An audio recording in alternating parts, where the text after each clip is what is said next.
សួស្តីឥឡូវនេះខ្ញុំសូមធ្វើការណែនាំទាក់ទងនឹងការប្រើប្រាស់ app ជាមួយនឹងការ Air56 ចា app របស់វានេះគឺឈ្មោះថា Airjoy ចាអញ្ចឹងយើងចាប់បានបើកចូលមកចាអានេះគឺខ្ញុំដោយសារតែខ្ញុំបាន connect ពីហើយជាមួយនឹង Bluetooth អញ្ចឹងយើងចូលទៅកាន់ការប្រើប្រាស់តែម្ដងឥឡូវយើងចុចមក home នេះចាចុចមក home មកវានឹងបង្ហាញលើ screen អញ្ចឹងតែម្ដងថាកម្រិតថ្មនៃថ្មរបស់កាសនេះវានៅកម្រិតប្រមាណគឺវាដាក់ឲ្យតែម្ដងណាចាពេលដែលយើងដកចេញមកវានឹងបង្ហាញកម្រិតថ្មឲ្យតែម្ដងអញ្ចឹងឥឡូវយើងចូលដល់កន្លែង translate គឺកន្លែងបកប្រែតែម្ដងនេះចាកន្លែងបកប្រែចំណុចទី1កន្លែងបកប្រែទី1ឥឡូវខ្ញុំពាក់កាសចំណុចទី1កន្លែងគេដាក់ថា free talk mode ចា free talk mode នេះគឺគេចង់សំដៅទៅលើការនិយាយសន្ទនាចាសន្ទនានេះគឺរលកកន្លែងនេះគឺចាប់បានរហូតតែម្ដងចាមានន័យថាយើងនិយាយគ្នាគឺដាក់កាសម្នាក់ដាក់កាសម្ខាងម្នាក់ទៀតដាក់កាសម្ខាងហើយយើងចាប់បានសន្ទនាចូលតែម្ដងហើយយើងដូរភាសាទៅបើយើងចង់ប្រើភាសាអីក៏បានដែរនៅនេះមានភាសាច្រើនមែនទេចំនួនដល់ទៅ134ភាសាណោះអញ្ចឹងយើងអាចប្រើភាសាណាដែលយើងអាចប្រើការសន្ទនាហ្នឹងទៅឥឡូវខ្ញុំដាក់ភាសា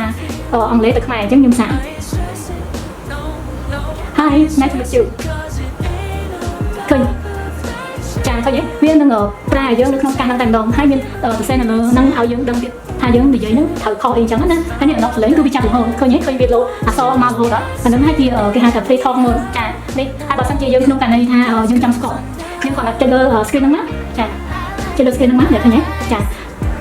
ហើយប៉ុន្តែបើសិនជាយើងចង់បន្តទៀតយើងចុចលើហ្នឹងទៅគឺវាចាប់ដើមធ្វើការ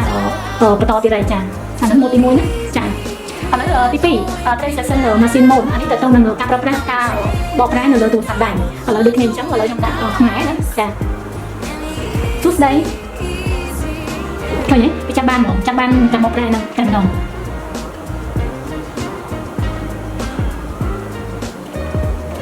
ភាសានេះគឺវាបកនៅក្នុងទូរស័ព្ទឲ្យយើងស្ដាប់ហ្មងព្រោះនេះជាការបកប្រែនៅលើទូរស័ព្ទទាំង screen នឹងតែម្ដងចាអ្នកមកជាមួយវានិយាយ Hello got it brother got it translation and all ឃើញទេនោះគឺខ្ញុំនិយាយមិញវាចប់សលេងនៅហ្នឹងហ្មងអាហ្នឹងគឺជា mode ទី2ចា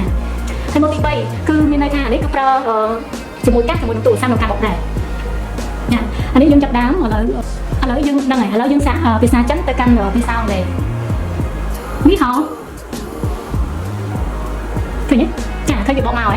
ចាអាហ្នឹងគឺមានន័យថាយើងប្រើកាសជាមួយនឹងទូរស័ព្ទដៃមានន័យថាយើងនិយាយនឹងការប្រើប្រាស់ទូរស័ព្ទទៅអ្នកទៀតអ្នកស្ដាប់ហើយយើងក៏មានអក្សរដើម្បីដឹងថាយើងនិយាយត្រូវខុសដែរចាឥឡូវដល់ mode ទី4 mode ទី4នេះគឺគេចង់សំដៅទៅលើការនិយាយប្រើកាសទាំងសងខាងហើយមិនផលនៅក្នុង screen ទេប៉ុន្តែយើងប្រើនៅក្នុងកាសតែម្ដងយើងគ្រាន់តែចុចនៅកាសពីរដងវានឹងចេញរលកសញ្ញាសំឡេងនៅលើអេក្រង់ទូរស័ព្ទរបស់យើងហើយអញ្ចឹងឥឡូវខ្ញុំដូរភាសាដាក់ភាសាអង់គ្លេសវាយើងទៅចេញមកយើងហើយដាក់ជាភាសាខ្មែរមកឬក៏យើងចង់និយាយភាសាខ្មែរទៅអង់គ្លេសហ្មងចាវាចាប់ដើមឆាច់ពីរដងនៅលើកាស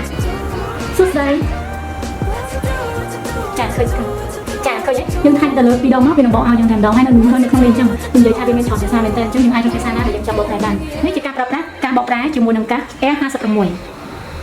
វីដេអូនេះផលិតដោយក្រុមហ៊ុន Lendesk Cambodia ផលិតផល Lendesk មានដូចជា speaker នាឡិកាឆ្លាតវៃកាសក្តៅត្រចៀកកាស Bluetooth ដុំសាកខ្សែសាក power bank ឧបករណ៍សាកឡានតម្លៃ AI 360 ដឺក្រេចិញ្ចែកទូរស័ព្ទ adapter បញ្ជូនទិន្នន័យកន្ទុយបារីកាមេរ៉ាសុវត្ថិភាព screen ខេសទូរស័ព្ទនិងឧបករណ៍អេឡិចត្រូនិកជាច្រើនមុខទៀត